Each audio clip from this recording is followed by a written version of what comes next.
Assalamualaikum warahmatullahi wabarakatuh. Halo, berjumpa lagi dengan saya di mata kuliah Transportasi Fluida. Untuk kesempatan kali ini kita akan membahas tentang overall energy balance. Jadi ini lanjutan dari perhitungan jenis-jenis energi ya yang terkait dengan pemompaan atau transportasi fluida seperti itu. Nah, di yang kemarin kita sudah membahas tentang sedikit Bernoulli dan kontinuitas ya, persamaan kontinuitas dan persamaan Bernoulli. Nah, di sini nanti kita akan membawa kedua persamaan tersebut yang lebih diaplikasikan atau praktikalnya itu seperti apa, seperti itu. Nah, untuk kali ini kita akan membahas tentang overall energy balance. Nah, dari overall energy balance ini sebenarnya kita mengacu pada hukum termodinamika 1. Jadi sebenarnya di semua hampir ya, semua persamaan energy balance ya yang melibatkan ada pertukaran energi itu mengacunya ke hukum termodinamika 1 ya, di mana di hukum termodinamika 1 itu ada pernyataan bahwa energi itu tidak dapat diciptakan ataupun dimusnahkan, tapi bentuknya bisa dirubah ya. Contohnya kita sudah banyak belajar ya, yang paling gampang itu yang sering kita lakukan apa? Misalkan kita masak air seperti itu. Masak air itu energinya dari mana? Energinya dari energi pembakaran yang diperoleh dari pembakaran gas seperti itu. Ketika gas dibakar, dia melepaskan panas. Nah, panas itu yang diserap oleh air sehingga air bisa mendidih seperti itu. Jadi itu contoh bentuk perubahan energi. Contoh yang lain apa? Contoh yang lain adalah misalkan listrik. Gimana sih listrik itu dihasilkan? Listrik itu salah satu caranya dihasilkan dengan menggunakan turbin. Ya, turbin. Nah, turbin itu harus diputar. Cara mutarnya gimana? Macam-macam. Ada yang menggunakan steam bertekanan tinggi ya dan bersuhu tinggi. Ada juga yang menggunakan misalkan dari air seperti itu. Putaran air untuk turbin yang sederhana ya. Tapi yang sering kita pakai di PLTU itu biasanya kita memakai steam. Nah, steam ini ada dua jenis juga. Steam ini dihasilkan dari mana? Pasti dihasilkan dari air. Tapi air itu dididihkannya hingga dia bisa berubah menjadi steam. Itu gimana caranya? Ada yang pakai diesel kan ya. Jadi dibakar seperti kita masak air tadi. Ada yang menggunakan panas dari pembakaran batu bara seperti itu. Jadi jenis energinya itu yang dirubah dari satu bentuk ke bentuk yang lain. Berarti di situ ada yang namanya kekekalan energi seperti itu ya. Nah, dari bentuk yang paling simpel tadi, ini saya punya persamaan ini. Jadi kalau kita punya kalor ya, kalor yang dipertukarkan, itu kalau kita memanaskan suatu benda ya, itu benda itu akan mengalami dua perubahan energi ya. Yang pertama adalah perubahan usaha ya. Nah, usaha yang dimaksud di sini kerja dan usaha yang di sini ini terkait dengan perubahan volume dan tekanan. Misalkan kita punya gas, kita panaskan ya. Dia itu ada dua kemungkinan. Yang pertama tekanannya naik, volumenya tetap, atau volumenya naik, tekanan tetap, atau tekanannya naik dan volumenya naik seperti itu. Nah, itu juga termasuk dalam bentuk usaha. Jadi usaha itu nggak hanya F kali S yang kita tahu ya. Kita misalkan mendorong suatu benda, kemudian bendanya bergerak. Nah, itu juga disebut sebagai usaha. Tapi usaha yang terlibat di sini ini adalah usaha yang terkait dengan volume tadi ya. Salah satunya volume atau usaha yang terkait dengan motor. Jadi misalkan kalau ada motor menggerakkan suatu sumbu ya atau as, nah itu dia juga termasuk bentuk usaha. Kemudian yang kedua ada energi dalam. Nah, contohnya air tadi ketika saya panaskan itu energi dalamnya berubah. Kok tahu energi dalamnya berubah? Tahu, dari yang tahunya dari mana? Dari kenaikan suhu si air tadi. Nah, kenaikan suhu si air itu dari mana dapatnya? Bisa karena vibrasi, rotasi, atau translasi dari molekul kimia yang ada di dalamnya. Sehingga nanti suhunya dia berubah. Nah, ini contoh persamaan sederhana dari energy balance seperti itu. Nah, kalau persamaan yang tadi kita tinjauannya dari suatu benda yang statis ya atau tidak bergerak. Nanti kalau kita bawa ke suatu benda yang bergerak, contohnya misalkan air mengalir seperti itu ya. Nah, air mengalir itu ketika air mengalir, dia kan membawa massa tuh, ada massa yang mengalir menyertai si air tadi. Nah, ketika ada suatu benda yang mengalir, yang ada massanya, pasti ada energi yang dibawa. Seperti itu. Energinya bisa apa? Bisa dalam bentuk energi kinetik. Nah, ketika air mengalir, dia memiliki kecepatan kan ya? Atau energi potensial, misalkan air mengalir kemudian jatuh di air terjun itu, berarti terjadi perubahan ketinggian. Nah, itu disebut sebagai energi potensial. Atau ketika si air mengalir, dia dipanaskan, maka terjadi perubahan internal energi. Jadi di sini tadi yang delta U ini tadi, ini kalau kita bawa ke bentuk asalnya itu adalah E ini tadi, ya, energi ini tadi. Nah, energinya macam-macam bentuknya, bisa energi kinetik, potensial, atau internal energi. Nah, ini kalau kita rumuskan, bentuk energi itu adalah ini. Energi kinetik, kemudian di sini ada energi potensial, dan ada internal energi, seperti itu. Ini berarti suatu benda ketika dia mengalir ya, atau fluida ketika dia mengalir, pasti dia memiliki 3 bentuk energi ini. Oke, tergantung cuma nanti posisinya di mana. Apakah kalau misalkan di beda ketinggian ini ya, terjadi beda ketinggian atau enggak. Kalau enggak, berarti ya energi potensialnya 0, perubahan energi potensialnya. Kemudian V ini, misalkan dia mengalir pada pipa yang diameternya sama atau ukurannya sama, maka tidak terjadi perubahan kecepatan. Otomatis energi kinetiknya, karena perubahan energi kinetiknya itu sama dengan 0. Tapi energi kinetiknya enggak 0, yang 0 adalah perubahan energi kinetik, seperti itu. Nah, ini seperti yang saya jelaskan tadi ya, usaha atau energi ini yang kita bahas di term ini atau di kasus ini tuh ada 2 tinjauannya. Yang pertama adalah mechanical shaft work, yaitu energi yang terkait dengan sumbu putar, yang misalkan kita mutar dinamo seperti itu ya, kemudian mutar pompa, mutar turbin, mutar blower, atau mutar kipas angin ya, itu semua disebut sebagai mechanical shaft work ya. Umumnya itu biasanya yang dihubungkan dengan shaft motor ya. Maaf, ini shaft ya, bukan shaft tapi shaft motor. Yang kedua adalah energi yang terkait dengan perubahan tekanan dan volume. Contohnya tadi, misalkan kita ada piston gitu ya. Piston itu ketika kita ada reaksi pembakaran di situ kan menghasilkan tekanan tuh. Menghasilkan tekanan atau ekspansi gas di situ. Maka dia kan bergerak ya pistonnya. Itu karena itu tadi. Nah, pergerakan piston itu tadi itu disebabkan oleh apa? Perubahan tekanan dan volume. Nah, ini disebut sebagai W yang ada kaitannya dengan P dan V. Nah, W yang ini, perubahan P dan V ini kan tinjauannya di benda, tinjauannya di zat yang mengalami perubahan tekanan dan volume, sehingga dia dibawa ke perubahan entalpi, seperti itu. Jadi masuk ke perubahan entalpi.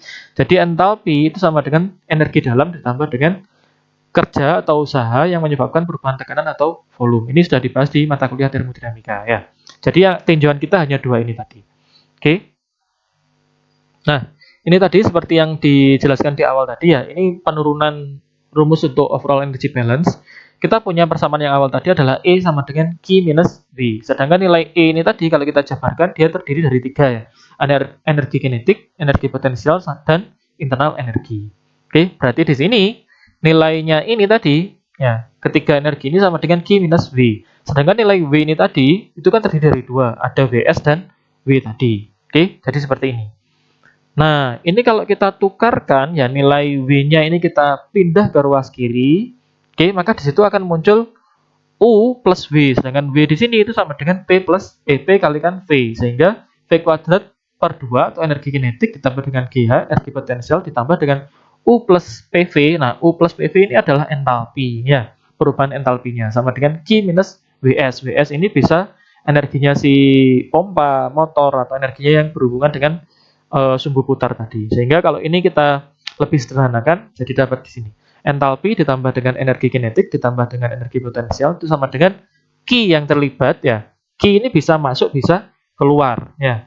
Kalau kita punya sistem ya, kalau kita manaskan itu berarti kan sistemnya diberikan Q. Berarti nilainya Q-nya itu sama dengan positif karena dia menerima panas. Sedangkan kalau kita Q-nya kita ambil misalkan ada air yang kita dinginkan ya, Q-nya kita ambil, maka nilai dari Q-nya itu negatif, seperti itu. Min WS di sini. WS ini yang usaha atau kerja yang terkait dengan sumbu putar tadi.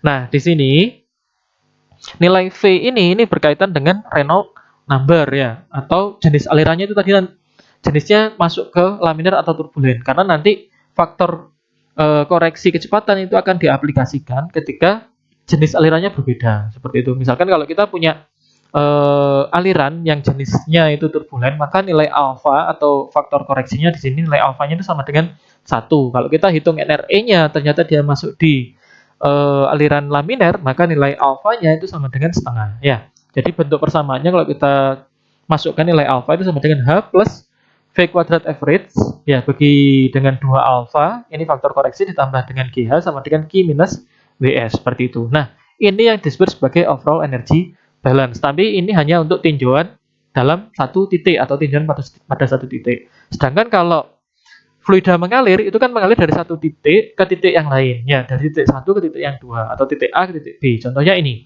misalkan kita pompa. Di sini ada pompa, kita mau memompakan fluida. Pompa fluida dari titik 1 ini ke titik 2 ini. Oke. Nah, di sini kita menentukan datumnya tuh boleh macam-macam. Boleh di center line-nya pompa ini, boleh di bawahnya ini. Kalau pada contoh ini datumnya ada di sini. Berarti nanti kalau Z2 minus Z1 ya sama aja nanti. Z2 minus Z1 ya hasilnya yang ini tadi. Kalau center line-nya di sini ya. Nah, di sini ini terjadi perubahan entalpi ya dari titik 1 ke titik 2. Kok bisa? Bisa. Misalkan ketika dialirkan dia dipanaskan, disuplai heat. Berarti di situ kan terjadi perubahan energi dalam atau perubahan entalpi sehingga delta H-nya juga berubah seperti itu. Atau kecepatannya ya karena perbedaan ukuran pipa. Misalkan di sini kita pakai 1 in schedule 80, di sini pakai 3/4 in schedule 40. Nah, diameter dalamnya beda, luas area penampang dari pipanya beda sehingga kecepatannya juga beda. Berarti energi kinetiknya nanti berbeda. Atau seperti ini juga terjadi beda ketinggian. Maka delta H-nya di sini nanti memiliki delta H ya. Atau perbedaan ketinggian dari titik 1 dan titik 2. Nah, di sini ada key yang dikasih. Nah, key yang dikasih berarti nanti nilai key-nya positif. Kalau key-nya diambil, maka nilainya negatif. Dan WS ya atau self electric magnetic chemical work yang diekstrak dari fluidanya tadi. Nilai WS ini selalu negatif. Berarti nanti kalau kita masukkan ke sini nilai WS-nya jadi positif ya, karena negatifnya negatif kan positif seperti itu. Oke, nah pada umumnya nilai dari WS atau Q ini bisa disajikan dalam bentuk watt ya satuannya atau joule per second. Nah, padahal kalau kita bawa fluida tadi di keterangan yang awal tadi kan fluida itu mengalir bawa massa. Berarti sebenarnya energinya itu di sini yang ruas kiri ini satuannya itu masih dalam per massa atau per kilogram. Jadi misalkan entalpinya di sini ketemu joule per kilogram atau kilojoule per kilogram seperti itu. Sedangkan Q-nya ini bisa dalam bentuk watt atau joule per second. Maka nanti harus kita rubah dulu dia ke satuan joule per kilogram agar bisa dikerjakan ruas kiri dan ruas kanan. Kalau Anda langsung masukkan di sini satuannya watt, ini berarti nanti tidak terjadi keseimbangan satuan antara di ruas kiri dan ruas kanan. Jadi kalau dikerjakan pekerjaannya jadi salah seperti itu. Nah, ini contohnya kita masuk ke sesi latihan. Nah, misalkan di sini ya contohnya kita punya air ya pada suhu 85 derajat. Oke, pada suhu 85 derajat disimpan pada tangki 1. Nah, ini sebenarnya ada ada asumsi yang diambil ya. Jadi yang keadaan di sini di tangki 1 dan tangki 2 ini belum disebutkan di soal ini.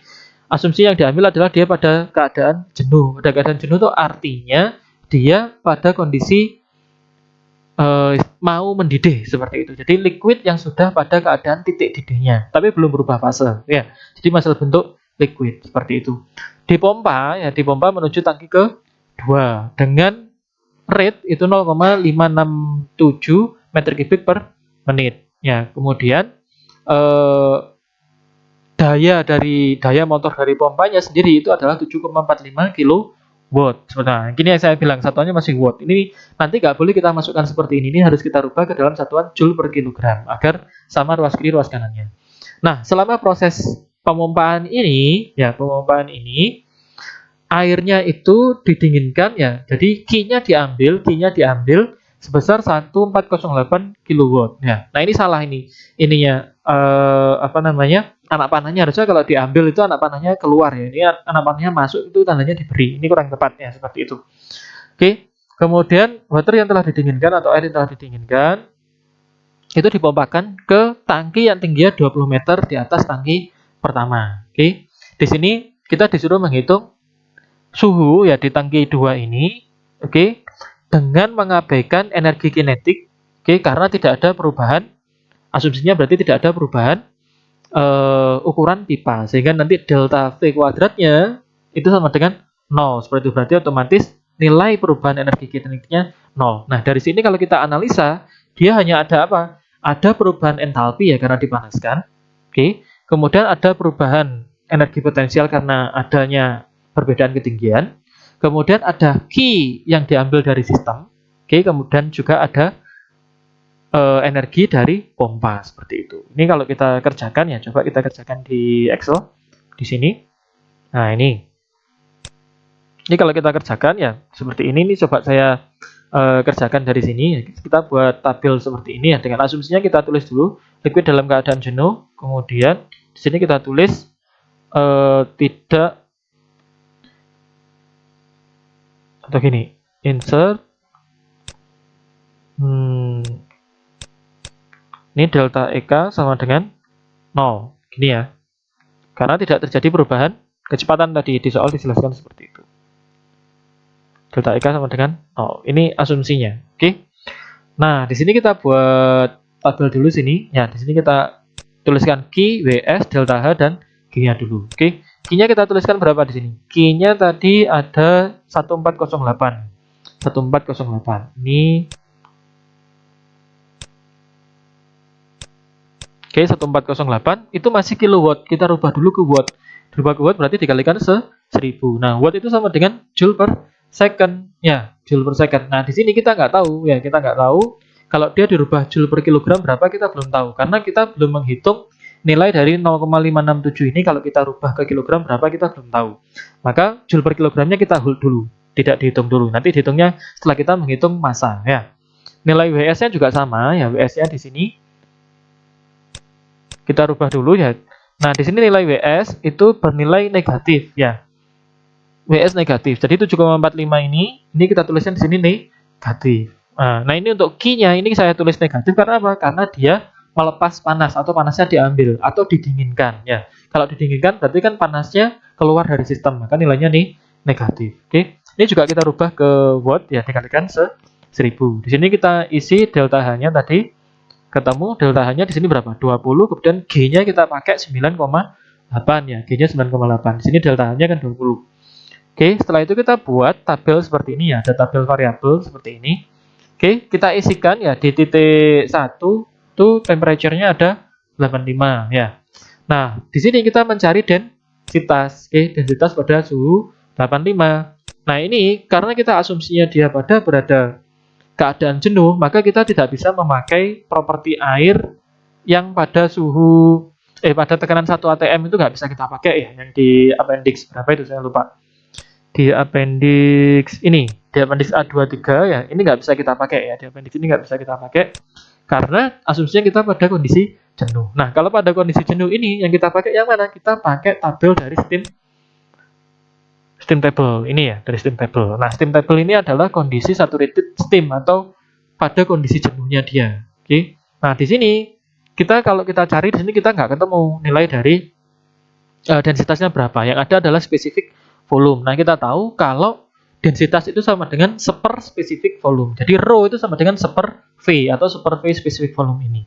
Maka kita harus mencari nilai dari spesifik volumenya ini yang liquid ya pada suhu 85 ini. Oke, kalau kita lihat di sini, suhu 85 itu ada di sini. Ya, suhu 85. Suhu 85. Ini yang liquid di sini ya, spesifik volumenya. Suhu 85 itu ini. Berarti kita ambil yang ini. 0,0010325. Kita masukkan ke sini. Oke. Nah, di sini berarti 1 dibagi dengan 0,00100325. Diperoleh dari sini. Enter, kita dapatkan 968,52 ya. Oke, jadi karena asumsinya dia dalam keadaan jenuh ya, makanya nilai dari rho itu kita cari dari steam table. Tapi kalau dia nggak dalam kondisi jenuh, maka kita cari pada tabel A23 ini seperti biasa, seperti itu ya. Nah, kemudian inside diameternya kita isikan nggak ada ya, karena apa? Karena tidak terjadi perubahan kecepatan, jadi inside diameternya nggak perlu dicari. Nah, debitnya ini kita dari soal ini kita dapatkan berapa tadi? 0,567 ya. Otomatis debit di titik 2 juga sama ya. Debit di titik 2 juga sama. Oke. Nah, kecepatannya karena inside diameternya atau cross sectionalnya atau ukuran pipanya nggak diketahui, maka kecepatan di sini juga nggak perlu diisi seperti itu ya. Karena nanti dihitung pun juga nol hasilnya. Nah, mass rate-nya kita sekarang tinggal mass rate ya. Seperti itu. Mass rate-nya berarti di sini kita punya debit ya.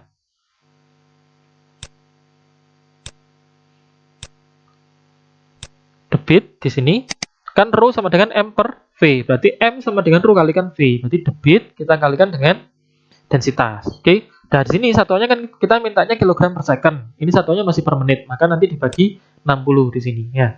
ketemu debitnya sekian. Oke, nah kalau sudah ketemu mass rate-nya sekian, kita bisa menghitung nih yang nilai Q dalam satuan Joule per kilogram dan WS dalam satuan Joule per kilogram.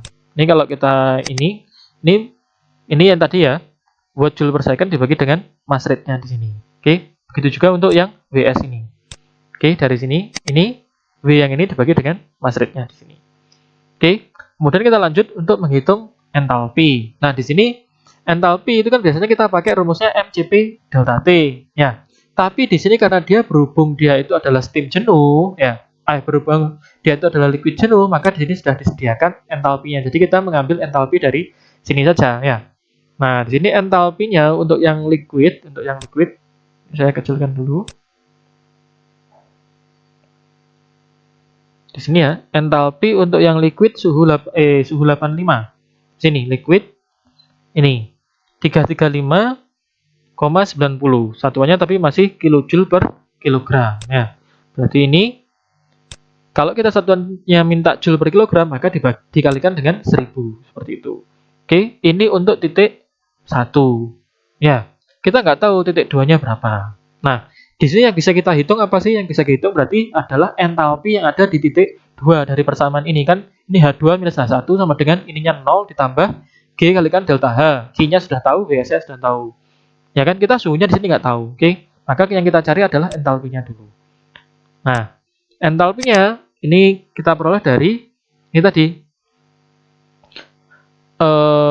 Q min WS ya. Ini kan B27 ya. B27 itu ini ya. Q min WS ya, Q min WS dikurangi dengan Q min WS kan, kemudian ini G hanya kita pindah ruas ya, dikurangi dengan G kalikan delta H, G kalikan delta H ini, G ditambah dengan 0, 0 ini adalah miliknya si EK ini. Kemudian kita kurung, oke, baru ditambahkan dengan entalpi di titik 1 ini. Ya, berarti di sini H2 itu sama dengan Q minus WS dikurangi dengan G kalikan delta H ditambah dengan EK ini. Oke, hasilnya itu ditambah dengan H1 karena kan H2 minus H1. H1-nya kalau pindah ruas plus di sini. Maka kita dapatkan nilai dari entalpi di titik 2 adalah sekian. Ya kan? Nah, entalpinya sekian. Nah, cuma kita nggak tahu. Di sini kalau kita punya entalpi sekian, entalpinya berapa ini? 202,680 ya. Kalau kita punya entalpi sekian, itu suhunya berapa sih? Kita nggak tahu.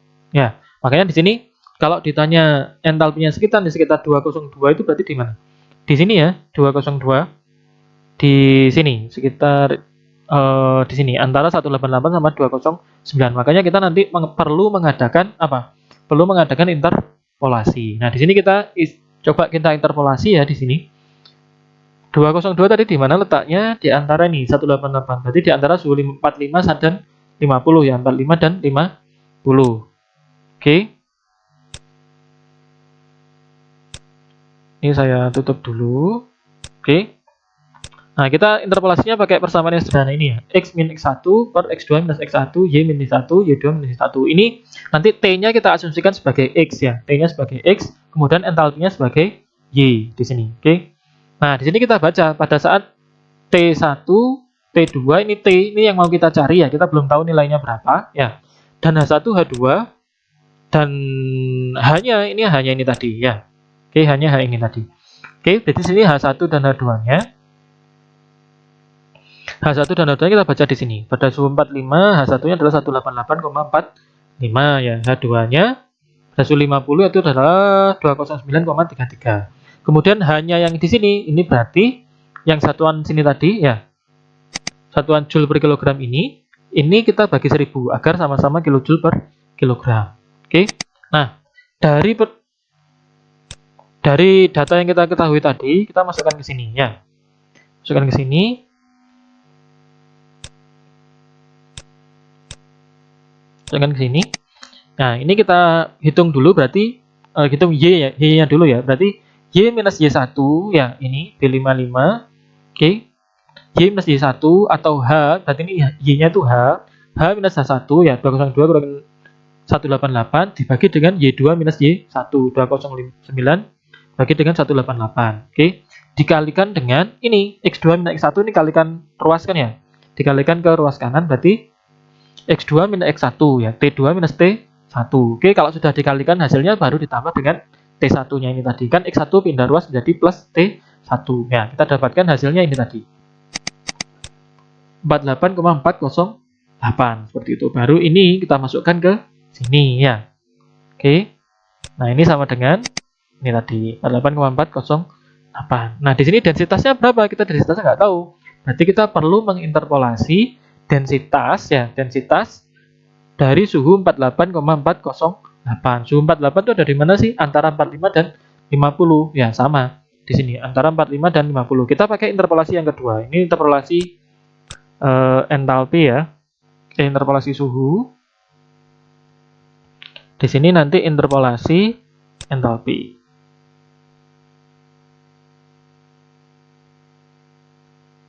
Kalau entalpi spesifik volume ya. Oke, nah, ini saya bawa turun dulu ya. Saya bawa turun dulu tabelnya.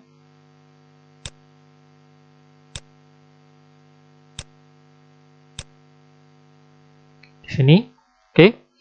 Suhunya antara 45 dan 50. Pakai spesifik volume yang liquid ini, karena bentuknya liquid ya. 40 itu adalah, ini kita tulis dulu, 45, 50. T-nya mau berapa sih kita tadi? T-nya adalah ini tadi ya. Jadi ini kita ambil dari sini juga boleh ya. Misalkan ini sama dengan ini gitu.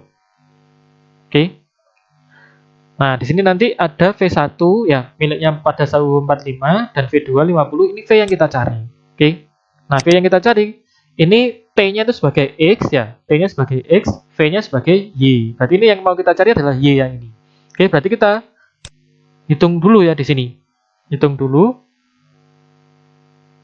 Ini berarti B60 ya, akan T min T1 ya. B60 dikurangi B58 dibagi dengan T2 minus T1, 50 kurangi 45. Dikalikan dengan, ini tadi Y2 minus Y1 ya.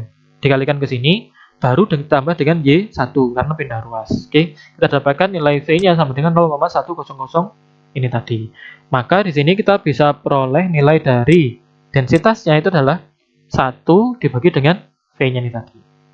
Oke, seperti itu. Nah, ini contoh dari energi balance ya, atau overall energy balance. Kita pakai persamaan yang ini seperti itu. Oke, nanti untuk contoh yang kedua nanti saya akan berikan file latihan kepada saudara ya. Silakan Anda latihan. Di sini ada beberapa soal yang macam-macam. Soalnya ini ada yang kita terjadi perubahan kecepatan, ada yang terjadi perubahan ketinggian, ada yang ukuran dari pipanya berubah. Nanti Anda harus bisa menggunakan data-data yang ada di buku atau yang sudah kalian pelajari kemarin, seperti itu. Oke, mungkin cukup sekian yang bisa saya sampaikan hari ini ya. Kurang lebihnya saya mohon maaf ya. Terus belajar, jangan putus asa. Nah, kita tidak pernah mendapatkan sesuatu hal yang sukar kalau tidak ada kebaikan atau kemudahan di belakangnya. Jadi kita dalam menuntut ilmu itu kalau kita memiliki suatu kesukaran atau kesulitan, kita harus tetap berpositif thinking karena kita tidak tahu kapan Tuhan itu akan memberikan kepahaman pada kita. Makanya kita harus tetap berusaha untuk memahamkan diri atau disebut sebagai dengan long life learning seperti itu. Mungkin itu cukup sekian yang bisa saya sampaikan hari ini. Kurang lebihnya saya mohon maaf. Assalamualaikum warahmatullahi wabarakatuh.